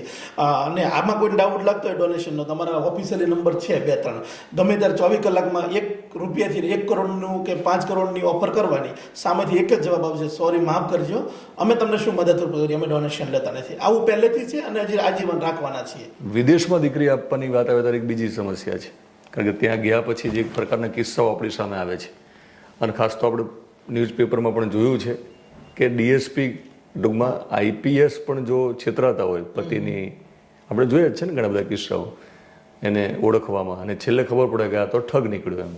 અને વિદેશમાં જવાની વાત આવે ત્યારે બહુ ડર લાગે, દીકરીને મોકલવાની વાત આવે તો કેવી કાળજી લઈએ છીએ કે દીકરી અહીંયાથી વિદેશમાં જાય તો બહુ સલામત રીતે ત્યાં, એ જે પાત્રને તમે શોધો છો એ કઈ રીતે નક્કી કરો છો? જેટલા પણ કન્ટ્રીની અંદર આપણે અત્યારે વિદેશની અંદર દીકરીઓ જાય છે ત્યાં આપણા કાર્યકર્તા ઓલરેડી છે જ. એટલે એમની જે કંઈ છે કે વિઝા પ્રોસેસથી લઈ, એના અપોઇન્ટમેન્ટ લેટરથી લઈ અને બધું જ જેટલું પણ ત્યાંનું એમનું હોય, કોની સાથે રહે છે, ક્યાં રહે છે, કેવા કરાર કરેલા છે, શું છે, આ બધું જ એમનું તો સંસ્થાની અંદર એને સબમિટ કરવાનું જ હોય છે. જેવું એમનું અહીંયાથી રજિસ્ટ્રેશન થાય અને જે તે કન્ટ્રીની હોય ત્યાં આપણા કાર્યકર્તાને પહોંચી જાય, અને ત્યાંથી આપણા કાર્યકર્તાઓ જે છે એ આપણને રિપોર્ટ આપે છે કે આ પાત્ર આવું છે. 15-20 દિવસ તો એમનું ઇનડાયરેક્ટલી રીતે ચેક કરે છે કે છોકરો ક્યાં જાય છે, શું કરે છે, કેવી રીતના છે, એ બધું જ. અને ત્યાર પછી આપણને રિપોર્ટ આપે છે કે આનું ફોર્મ લો કે નહીં લો એમ. દીકરીને બતાવવાની વાત તો દૂરની વાત છે, પણ જ્યારે એને ફોર્મ ભર્યું હોય ત્યારે જ આપણા કાર્યકર્તાઓ બધી જ એમની હિસ્ટ્રી કાઢીને આપે છે. અહીંયા તો એમનું જે કંઈ ડોક્યુમેન્ટ્સ બધા લેવામાં આવે છે, પણ એની ચેકિંગ પણ ત્યાં બધા જ કાર્યકર્તાઓ કરે છે, જેથી કરી અને જે દીકરીઓ બહાર જાય છે અને ત્યાર પછી પણ જ્યારે બહાર જવાનું થાય ત્યારે આપણા વકીલની સલાહ સૂચન મુજબ જ અહીંયા કામ થાય છે કે ભાઈ આવી રીતના છે ને આવી રીતના દીકરીઓ જાય છે. જે વિદેશની વાત છે હું થોડી ઉમેરવા માંગીશ કે અત્યારે દીકરો અને દીકરી ખૂબ ફસાય છે. ઘણીવાર ત્યાં લગ્ન થઈ ગયા હોય છોકરાના અને અહીં બીજા કરે છે, અને અહીંની છોકરીઓ આપણે કહી ન શકાય કે દીકરીઓ આકર્ષણ લગ્ન કરે છે, પણ કરે છે વિદેશ જવાના. તો એવી હમણાં તાજેતરમાં ખૂબ આવી, સુરતની પણ છે, ગુજરાતમાં ઘણી દીકરીઓ આવી છે, ત્યાં લગ્ન થઈ ગયા હોય અને બીજા લગ્ન કરે, અથવા તો બીજા કોઈ કામ માટે લગ્ન કરે ને પછી લઈ ન જાય, ત્યાં જાય પછી આ કાંઈ સુરત તો છે ને, હીરાબાગથી બસ મળી જશે, ત્યાં ગયા પછી કાંઈ સૂઝે નહીં, કેમ જવું શું કહેતું. તો અત્યારે જે વાત છે હવે તો અમારી મજબૂતાઈ વધે, કારણ કે કોઈ દેશમાં અમારી દીકરી નહીં હોય એવું નહીં બને. એટલે આ તો ઠીક છે, અમારી સિસ્ટમ છે જ ડિજિટલ ને કાર્ય કરતા, પણ હવે તો એવું થાય છે કે જે દીકરી 3-4 દીકરીઓ તો છે તો એને કહી બેટા જોઈ લેજે, કારણ કે એને તેને બેનને આપવાની છે. એટલે અમને સ્ટ્રોંગ દિવસે ને દિવસે વધારે સ્ટ્રોંગ થતા થઈએ. અને બીજું જે વાત કરીએ લીગલાઇઝ અમે ખૂબ કરીએ છીએ કે ભાઈ આમ થશે તો ઘણી દીકરીઓ એવી પણ થતી હોય છે કે જવા માટે પછી ત્યાં જઈને પાછો ડખા ઊભા કરે, મને વિઝા મળી જાય એટલે ત્યાં થઈને કે આવું નથી રહેવું, એવું પણ ઘણી વાર બનતું હોય છે. એટલે બંને તરફથી થતો, પણ એમાં પણ અમે બાંહેધરી લખાવી છીએ, ખાસ દીકરીનો પણ નોટરાઇઝ કરીએ છીએ ને કે ભાઈ જો આ થયા પછી આવું થશે તો આ પાત્ર મળવાને પાત્ર નથી, હકને પાત્ર નથી, એવું નોટરી કરીએ છીએ. એટલે દીકરો અને દીકરીને આમાં તો બહુ જ આ વાત તમે ઉખાડી સારું કર્યું. વિદેશમાં જે ફસાતા તેમાં માઇક્રો પ્લાનિંગ કર્યું છે, કારણ કે એ દીકરા દીકરી માટે જ નહીં પણ અમે જવાબદારી લીધી છે, અમે પણ કંઈક ન ફસાવી એટલા માટે ખાસ લઈએ છીએ. એટલે અહીંયા દીકરા દીકરીને જેને પણ વિદેશમાં કરવું એના માટે તો બેસ્ટ અમે ચલાવી છે, વખાણ કરી લેવું નહીં. ભૂલ જે કરશે એના માટે દીકરો દીકરી બંને એમાં દીકરી ભૂલ કરે ત્યારે એક સમાન. ફોર્મ ભરાય ત્યારે તે અમે એ વિદેશના જે રૂલ્સ છે અમારા એ નોટરાઇઝ કરીએ છીએ, એટલે બંને અટવાય નહીં. એટલું બહુ સરસ કામ એમાં. આ બધું જ કર્યા પછી પણ હા યસ બીજું પણ હું એક ઉમેરીશ કે દીકરી જ્યારે 357 સવાલનો ઇન્ટરવ્યૂ આપે છે અને ત્યાર પછી 38 સવાલ એને પૂછવામાં આવે છે કે તાર પાત્ર કેવું જોઈએ છે અને એ વિદેશનું પાત્ર લખાવે છે, તો પહેલાં તો એની કેપેસિટી ચેક કરીએ છીએ કે આ ત્યાં રહી શકે એમ છે કે નથી. એ રીતના, કેમ કે અત્યારે ઘણી વખત એવું હોય કે ગ્રેજ્યુએશન કમ્પ્લીટ થયું હોય તો એમને એવું લાગે કે વિઝા મળી જશે એટલે આપણે ફોરેન શિફ્ટ થઈ જશું, કે ત્યાં છોકરો મળી જશે સારું, પણ ત્યાં રહેવું એટલું ઇઝી નથી. એ દીકરીની કેપેસિટી ચેક કરવામાં આવે કે તું ત્યાં કદાચ ને 12-15 કલાક કામ કરી શકે એમ છે, ત્યાંનો માહોલ છે એ માહોલને એક્સેપ્ટ કરી શકે એમ છે. જો એ દીકરી એ પોતે કેપેબલ હોય તો જ એ દીકરીને એ રીતનું પાત્ર બતાવવામાં આવે છે કે જેથી કરી અને સામે દીકરાઓને પણ હેરાન ના થવું પડે, કેમ કે ત્યાં સર્વાઈવ કરવું એટલું ઇઝી નથી. બંને માણસ હસબન્ડ વાઈફ બંને 13-13, 14-14, 15-15 કલાક કામ કરશે ત્યારે એ એમના ઘરનું સરળતાથી ચલાવી શકશે. આમ છતાં આ બધું કર્યા પછી પણ છૂટાછેડાનો રેશિયો હોઈ પણ શકે, અથવા તો કેટલાક કિસ્સામાં છૂટાછેડા થતા પણ હશે. તો એમાં શું એમ, એટલે મને કે છૂટું પડવું હોય તો કેવી રીતે આપણે છૂટા કરીએ છીએ? આ બધું કર્યા પછી જે જનરલ પ્રશ્નો હોય છે એ તો આખું સિલેબસ ફિક્સ છે કે આટલા સવાલો આવે અને રિપીટ આવતા હોય. ઘણીવાર એવું થાય છે કે આ બધું કર્યા પછી અમુક સવાલો એવા આવે સિલેબસ બહારના વિચાર્યું ન હોય, કારણ કે સમયની સાથે ફેરફાર થતા હોય. પહેલાં મોબાઈલ નહોતો, મોબાઈલને લઈને પ્રશ્ન ઊભા થયા. તો હવે તો એની માટે સ્પેશિયલ અમારું કાઉન્સેલિંગની આખી ટીમ છે અને સમજાવવામાં આવે છે. આજ સુધીમાં એક પણ કેસ બગડ્યો નથી. હા, 1-2 શરૂઆતમાં જે ત્યારે અમારી કેવાયસી ઓછી હતી, પછી અમે શીખ્યા શરૂઆતમાં, એટલે 5 વર્ષ પહેલાંની વાત છે કે જે આટલું કરવા છતાં પણ દીકરા દીકરી ખોટું બોલીને પછી અમારી સાથે પણ ખોટું બોલ્યા હોય, અમુક વસ્તુ ન આપી, એવું બન્યું હતું. એટલે આ નથી બન્યું અમે નહીં કહીએ, શરૂઆતમાં 2 કેસમાં બન્યું હતું, ત્યાર પછી છેલ્લા 3 વર્ષથી એક પણ કેસ બગડ્યો નથી. હા, અમારા ભૂલથી સિંગલ નહીં, આમ તો કહી શકીએ ને તો સિંગલ જે કેવાયસી કર્યું હોય, જે છુપાવ્યું હોય ને કંઈક નીકળવું હોય એ વાત અલગ છે. એટલે સમજાવટ કરવામાં આવે છે, ક્યારેક કેસ બગાડવામાં આવતો નથી. અને હવે તો પાછું કેવું થયું, હવે તો પેલી પરિપત્ર આવી ગયો કે નોટરાઇઝથી સીધો હવે છૂટાછેડા થશે નહીં, કોર્ટમાં જવું પડશે. એટલે હવે તો દીકરો કે દીકરીને હું તો મીડિયાના માધ્યમથી ખાસ કહું છું કે છૂટાછેડા લેતા પહેલાં 7 વખત વિચારજો, એટલા માટે કે હવે સીધા જલ્દી છૂટા કોઈ થવાનું નથી. હાલતા તમે મૂકી જતા રહ્યો, મામાને ઘરે આવ્યા મહેમાન તરીકે છૂટા થઈ જાવ, એવું હવે બનવાનું નથી. 7 ફેરા જે રીતે લઈ એ રીતે 7 વખત વિચારવાની જરૂર છે છૂટાછેડા. અને બીજું દિનેશભાઈ ખાસ કરીને મેડમ ઇન્ટરવ્યૂ લેતા હોય, જ્યારે દીકરાનું દીકરીનું ઇન્ટરવ્યૂ લે ને, ઇન્ટરવ્યૂ લઈને ત્યાં જ ખબર પડી જાય મોટા ભાગે. આ તો જાહેર મીડિયાના માધ્યમથી મારે કહેવાય નહીં, 350થી વધારે દીકરીઓની ફાઇલ અમે માળિયામાં ચડાવી દીધી છે. એને હા, એની જવાબદારી 15 વર્ષની હું પાલક પિતા તરીકે સાઇન કરું છું. એ ઇન્ટરવ્યુમાં તરત કહી દે ભાઈ હવે આ રહેવા દો, આમાં આપણે જવાબદારી લેવા જેવું નથી. એટલે એવા દીકરાને પણ રિજેક્ટ કરતા હોય, એટલે આપણે રિજેક્ટ કરતા હોય છે કે આ લેવા જેવું નથી. તો કેટલી દીકરીઓને આપણે અત્યાર સુધીમાં પરણાવી? 667 દીકરીઓના મેરેજ અત્યાર સુધીમાં આપણે કમ્પ્લીટ કરી ચૂક્યા છે. શું લક્ષ્યાંક છે અને એટલે ટાર્ગેટ શું છે? અમારો શુભ સંકલ્પ છે 5000 દીકરીઓને કન્યાદાન દેવાનો.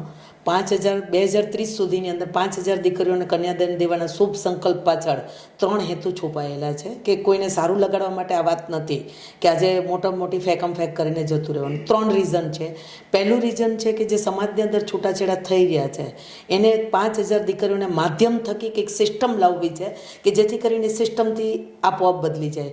પહેલાંનો સમય હતો કે એકાબીજાને જોયા વગર જ લગ્ન કરતા હતા અને લગ્ન લગ્ન પછી ખબર પડે કે કેવું પાત્ર આપણને નસીબમાં આવ્યું છે. એ રીતના ઘણી વખત એવા કજોડા ભેગા થતા હતા કે આપણે અત્યારે વિચાર કરીએ કે આ લોકોએ કેવી રીતે સેટ કરીને જિંદગી જીવ્યા હશે એમ, છતાં પણ એટલા ખુશખુશાલ રીતે જિંદગી જીવી ગયા કે એક પણ સવાલ નહીં, એક પણ ફરિયાદ નહીં, અને ખુશખુશાલ રીતે જિંદગી જીવી ગયા. સમય ગયો અને પરિવર્તન આવ્યું. જે જોવાનું નહોતું ચાલુ એ જોવાનું ચાલુ થયું, અને ત્યાર પછી મેટ્રોમોની સાઈડ આવી ગઈ. ગાઉન પહેરીને લગ્ન થવા માંડ્યા. એટલે બાહ્ય સિસ્ટમમાં જેટલો ચેન્જ લાવ્યા એટલી જ આપણી આંતરિક સિસ્ટમ ખોખલી થઈ ગઈ છે. તો આ ખોખલી થતી સિસ્ટમને મજબૂત કરવા માટે જો આ દીકરીઓ પહેલાં પાઘડીવાળા દાદા કહેતા હતા, તો એ અત્યારે ગવર્મેન્ટનો જે સ્ટેમ્પ મારેલો જે વેલિડ ગણેલો કાગળ છે એ નથી જેટલો વેલિડ ગણાતો એટલો દાદાના શબ્દ વેલિડ ગણાતા હતા. લોકો માથું આપી દેતા હતા, પણ જે દાદાએ કીધેલું હોય એ સાચું કરતા હતા. જ્યારે અત્યારે જૂઠું બોલવું એ બધાના માટે એકદમ કોમન શબ્દ થઈ ગયો છે. તો કોઈ મધ્યમ વર્ગનો દીકરો છે કે જેનો વિશ્વાસ અત્યારે કોઈ કરતો નથી, તો એને વિશ્વાસ કરવા માટે એક માધ્યમ બનાવ્યું છે કે બાયોડેટાના બદલે પોર્ટફોલિયો બનાવો તમારો, કે જેથી કરીને તમે દીકરીના પપ્પાને તમારી હકીકત બધી બતાવી શકશો. કે આજે 25,000ની જોબ લેવા જાઓ તો પણ મોટો પોર્ટફોલિયો લઈને જોબ લેવા જાઓ ત્યારે જોબ આપે છે તમને, તો આ તો તમારી જિંદગીના સવાલ છે. જ્યારે કોઈ કાકા મામા માસા તમારી પાસે નથી, તો તમારી પાસે એક સિસ્ટમ એવી આવે કે તમે સામે દીકરીના પપ્પાને જ બધું બતાવી શકો, તો કોઈ દીકરીના પપ્પા તમારો વિશ્વાસ કરી શકે. એટલે 5,000 દીકરીઓના માધ્યમ થકી જે છૂટાછેડા થઈ રહ્યા છે એને ઘટાડવાનો અમારો પ્રયત્ન છે, કે ઓછા કરવા છે, ઘટાડવા છે. ત્યાર પછી બીજો પ્રયત્ન અમારો એવો છે કે જે લગ્નના નામે 15, 17, 20 લાખ અથવા તો કરોડો રૂપિયાના નામે ખર્ચ થઈ રહ્યા છે અને 2 મહિનામાં છૂટું થાય તો કરોડો રૂપિયાનો ધુમાડો થઈ જાય છે આની અંદર. તો આજે કંઈ પૈસાનો છે એ ઓછા ખર્ચની અંદર પૈસા બચે, તમારા ઓછા ખર્ચમાં મેરેજ થાય, અને બીજું કે તમારા દરેક અરમાન પૂરા થાય છે. અહીંયા આકડેથી કોઈ અરમાન અધૂરું નથી રહેતું. ત્રીજું કે 5,000 દીકરીઓને દત્તક લેવાનો અમારો સૌ સંકલ્પ છે. ત્યારે 500-700 દીકરીઓ એવી હશે કે જેને ભાઈ નહીં હોય, પપ્પા નહીં હોય, બાપ નહીં હોય. જ્યારે એને પરિવારની અંદર કોઈ જરૂર પડશે 5-7 વર્ષ પછી, તો એને એક સરસ મજાનો લાઈફલાઈન નામનો પરિવાર મળી જશે, અહીંયાથી ભાઈ મળી જશે, મા બાપ મળી જશે અહીંયા આગળ દીકરીઓને. તો એ દીકરીઓ પણ એની વેદના અહીંયા કહી શકશે, એને ખુશીના સમાચાર હશે તો અહીંયા આગળ આપી શકશે. આ અમારા 3 સંકલ્પ છે 5,000 દીકરીઓને. એ બધી વાતો કરી જ છે, પણ આમ અરમાન શું છે? હજુ તમને શું કરવું છે જીવન પર્યંત? સમાજ વ્યવસ્થા છે ને જે અલગ અલગ રીતે ચાલી રહી છે, સગાઈને લગ્ન માટે કોઈ મેરેજ બ્યુરોથી બીજી ત્રીજી રીતે, એમાં એક સ્ટાન્ડર્ડ પ્રકારની સિસ્ટમ આવે, સ્ટાન્ડર્ડ પ્રકારની. આપણે બેંક ઓફ બરોડામાં જઈને ચેક નાખતા પહેલાં પૂછી છે કે માલિક કોણ છે ને માસીનો દીકરો કોણ છે ને અથવા તો કયા ગામનો છે તો હું પૈસા નાખું. એવી સ્ટાન્ડર્ડ પ્રકારની સિસ્ટમ ઊભી કરવી છે, જોકે થઈ ગઈ છે. એટલે કે હર ઘર લાઈફલાઈન, એક એક ઘરે, એટલે કોઈને પણ સગાઈનો કે લગ્નનો વિચાર આવે તો લાઈફલાઈન યાદ કરવા પડે. તો એના માટે શું કર્યું છે તો કે જેટલી પણ તકલીફો છે, નેગેટિવ જ શોધ્યું કે ક્યાં ક્યાં નેગેટિવ તકે કે સગાઈ કરવામાં તકલીફ, વાતો કરવામાં તકલીફ, વચેટિયામાં બતાવવામાં તકલીફ, પછી લીગલ લાઇટમાં તકલીફ, આખા સંસારિક એટલે કે 15 વર્ષ સુધી જેટલી પણ પ્રશ્નો આવે એમને પોલીસ સ્ટેશનમાં મળ્યા જ છે. અને ત્યાર પછી પ્રેક્ટિકલ જોયું, જેટલા પણ પ્રશ્નો આવ્યો ને એને પરફેક્ટ એક વહીમાં આપણે સેટ કર્યું છે અને સ્ટાન્ડર્ડ એક સિસ્ટમ ઊભી કરી છે. અને એ સિસ્ટમને હજી દિવસે ને દિવસે વધારે સ્ટ્રોંગ થાય અને એવું મૂકીને જવું છે કે જબરજસ્ત. અમે ન હોય તો એક સિસ્ટમ એવી ચાલતી હોય કે કોઈ પણ, મેં કીધું એમ લગ્નની સગાઈની વાત કરે તો સીધા એમ કહેવા પડે કે તમે લાઈફલાઈનમાં જતા રહો આટલી. અને અત્યારે છે તમે જો જજને લગ્ન કર્યા, PSI, પોલીસ, ડૉક્ટર, શિક્ષકો, કેટલી બધી દીકરીઓ 35 લાખ 50 લાખની પેકેજવાળી દીકરીઓ BMW લઈને આવે છે. એ મારે સમજવું છે. મોટાભાગે આપણે એવું માનીએ છીએ કે લગ્ન ન થવાના ઘણા બધા કારણો છે, એમાં સામાન્ય પરિસ્થિતિ પણ હોઈ શકે, અને આવી દીકરીઓને તો કોઈ પણ પરણે ને 60-40 પહેલા વાત કરી ને, તો એ તમારી 40% જે દીકરીઓ આવે છે, BMW વાળી દીકરીઓ કેમ આવે? 40% જે દીકરીઓ આવે છે જે 10 દીકરીને લગ્ન કરી શકે એટલી મજબૂત હોય, એને પાસે એટલા પૈસા હોય, એ દીકરીઓ એવી કહે છે કે જે ચેકિંગ સિસ્ટમ છે ને એ સ્ટ્રોંગ છે, KYC જે કહેવાય બેંકની એ રીતે એમની. તો મારા પપ્પા 7-2ની નકલ નહીં માગી શકે, મારા પપ્પા એનો સ્વભાવ કેવો છે એ ચેક નહીં કરી શકે, મેડિકલ નહીં કરાવી શકે, કારણ કે વચ્ચેવાળાને એમ કહે કે એને 7-12 લાવજો ને કેટલી જમીન છે, તો એ ખોટું લાગે, વાત જ નહીં ચલાવે. તો આ બધું ચેક કરેલી સિસ્ટમ છે. એટલે દીકરીઓ એમ કહે છે કે નહીં અમે ભરોસે છે ફૂલ, એકદમ કહેવાય ને બિંદાસ. અહીંયા તો માઇક્રો પ્લાનિંગ એટલે દિનેશભાઈ વાત કરવા જઈએ તો 15-20 કલાક થાય એટલું પ્લાનિંગ. એટલે નાની નાની પોલિસી, સાહેબ છોકરી જોવા આવવાનું હોય ને તો કેવા પ્રકારનું, કોને સાથે લાવવાના, અહીંયા જ નહીં પણ તમે બહાર પણ જોવા જાવ છો તો કોને કોને સાથે જવું, કેવો વ્યવહાર ને કેવી વાતો કરવી એ પણ ટ્રેનિંગ આપવામાં આવે છે. તો આપણે છે ને એવું પણ બને કે પ્રેક્ટિકલી એ કેટલાક વિડીયો પણ બનાવીશું આપણે કે કઈ રીતે આખી પ્રોસેસ થાય છે, કારણ કે એના માટે એક જુદો વિડીયો બનાવવો પડે, સમયની મર્યાદા છે. પણ જે પિયર છે એ દીકરીનું પિયર છે, એને તમે ગમે તેવા ઘરે મોકલો પરણાવીને, વિદેશમાં મોકલો તો પિયર ગમે. હા, એટલે પિયર જનક મહેલ જે છે એ દીકરીનું પિયર છે, તો જનક મહેલ નામ શા માટે અને પિયર કયા કયા બહુ મુદ્દાની વાત કરી તમે.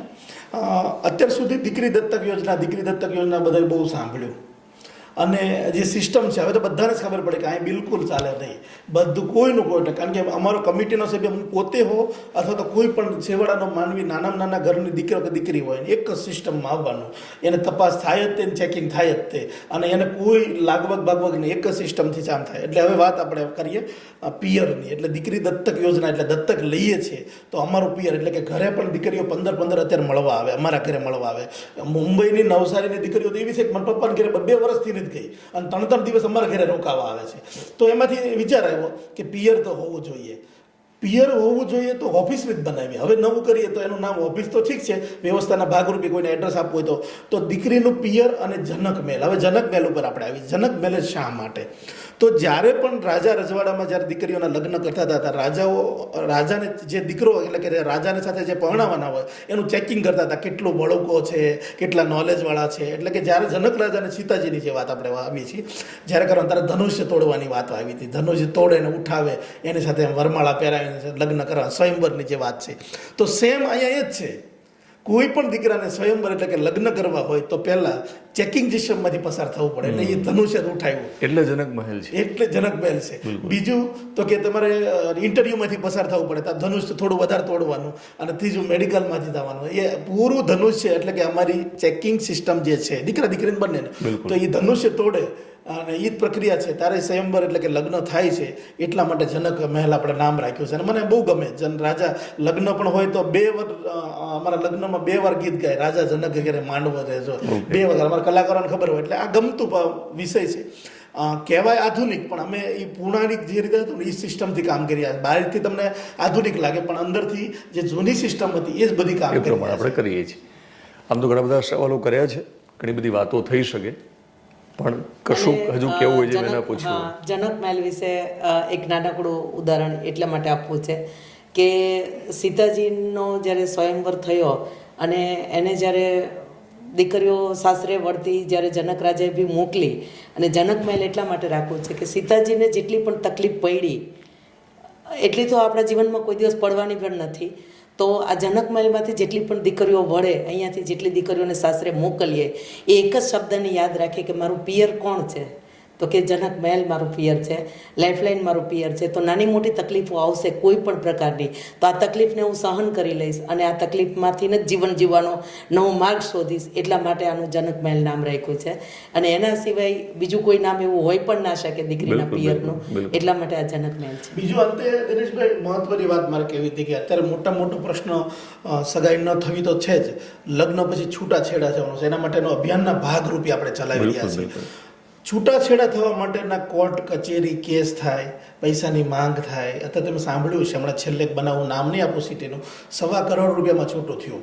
એને 1.25 કરોડ રૂપિયા આપ્યા ત્યારે છૂટું થયું. આને બહુ જ ભાર મૂક્યો છે આપણા વિષયમાં. માત્ર સગાઈ નથી કરાવતા દિનેશભાઈ, છૂટું થવાનું થાય તો પણ કેવી રીતે થશે એ એડવાન્સમાં આપણે સાઇન કરાવીએ છીએ મંડપની અંદર.